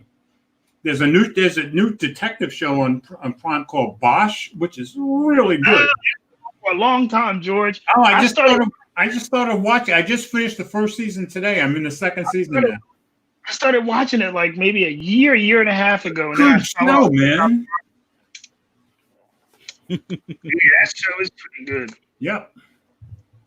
What's his name? Hey, Tanner's in here. What's up, Tanner? iHeartRadio. I never could get into that. I never could either. I use TuneIn Radio all the time, but I have TuneIn Radio Pro. I pay for it, and I just copy it from phone to phone now. Do you? Yeah, and I like TuneIn Radio a lot. TuneIn. Yeah. I remember that. Yeah. I think TuneIn is probably the most popular of any of the radio services. Really? Yeah. Although iHeart may still be number one, I'm not positive. But I'm like you. I never took to iHeartRadio at all. Although I remember Pandora was huge. Although when I tell GOOGLE to play a certain radio station, it grabs it from iHeartRadio most of the time. Does it? Yeah. Yeah. Oh, wait a minute. Okay. All right. Hold on. More of, do you use this? How about who uses the S on here? I don't want to say the word, the miss. This that talk to it and say, do this, do that, do this. I never use it. Never use it. I asked today on 2 occasions, send a text message. See, that's I was driving, and then I said, call. I said, call Pat. Right. And it really worked. Really, I don't know, better. Well, Mike still got a jukebox. Look, find Android Assistant. Hold on. Google Assistant works just as well. Look at it. Wait a minute. I don't know if you can see that. See that record player? Those speakers fold in. That turntable folds in, and the speaker box closes. And you carry out like a suitcase. My wife's cousin gave me that. I'm supposed to be the old for it, Mike. Not I can't. I don't. I have a turntable in the other room, mm-hmm. and I have a few hundred records in the other room too. So. That don't work, but I thought that was the coolest thing. I said that'd be a great backdrop if ever I need one. That's why you'll see it you'll see it in the videos at times. I gotta think about putting my turntable behind me sometime. Yeah. Mike, you gotta wait till one day when you text me and I'm driving, and you'll see if I reply. No, I got that already once. I got that once already. Just not long ago, I was texting it. Where it popped up and tells you that it was sent with Siri. Yep. You just gave me a good idea. You know how lately I've been putting backgrounds that have something to do with me? Next week, I'm going to put in some backgrounds with either instruments I've played or songs I've sung in a band. That's what I'm going to use for my backdrop next week. There we go. That'd be good in the background, George. I don't have any 45s, Gary. I have a whole bunch of albums, though. I have hundreds and hundreds of albums. That was big. Have records, 45s and 33s. Yeah, all I have is 33. Oh, and I have 378s. I have 378 records that were my Christmas present in 1954, and I still have them, and they still play. One was Perry Como's Round and Round. One was the chord that's Mr. Sandman, and the other one was Tweedle-it-deedle-it-deedle-it-dee, Vern Baker. And I still have all 3 of those. George. And I got a hi-fi stereo player when I was 9 years old. And man, that was big. Big. I was in cloud 9 at that point. Yeah. Yep. That was all big. right. Just about done. Coming up for 10 o'clock. Yeah, I was going to say. All right, Mike, you're in charge next week. Yeah, it's my turn on my channel. I don't Yep. know. Hopefully, it'll be on my channel. If not, it might be on another channel. I got surprises. We'll see. It's my turn. That's all I got to say. I'll take care of the rest. You guys just kick back and go for the ride. Enjoy the ride. Yeah, that's right. That's right. So, yeah, my turn. Joker. That's me. Always smiling. All right. Well, thanks everybody for coming. We had a good time as usual. See y'all next week. Everybody stay safe. How about that? Wait a minute. How about this guy? What's going on with this guy down here? What do you got going on, George? Anything good? I've got my brand new chair that I just got today. Oh, George, yeah. Videos coming. I'll probably be doing the S20 versus the OnePlus 7 Pro pretty soon. Okay. Yeah, I have so many videos I haven't done comparing phones. I'm trying to do some catching up. So we'll see. All right. All right. So thanks for coming, folks. Yep. Thank you. And Next week everybody on stay next safe. channel. Yeah, it's on the Joker's channel. That's right. That's right. Simply your device, just in case he forgets. Oh, Gary's crazy. The next one he trades his SC. There Smart you go. ass. Oh, Smart man. ass. Listen here, sucker. Hey, We'll Gary, find out this next will be week good if for Mike still likes the SD, right? No, I'm not trading in. Nope. I'm gonna go downstairs and work on trying to get my iPhone to work with my Mike drives me iPad. crazy with this every time. I don't I know. understand why. I I I'm don't know why telling you you. have trouble. I sent you a link, Mike, that's going to tell you how to do it. The That's same what one I I'm sent you last time. and you Send it to probably me, do send like it to me too, because I probably need it too, because I haven't done it. Yeah, it's really So nice you to ain't have gonna though. work either, George? I never even tried it. You never set it up so that you can receive your text on your iPad? Yeah, and No, you can no, so answer send back. me Yeah, the link that also, please. is a really nice feature. Yeah. Yep. So, Appreciate it. All right, folks. Thanks for All right. hanging with us. We appreciate everybody. Ori All right. Vori, Sayonara. Goodbye. Woo! Yay! Good.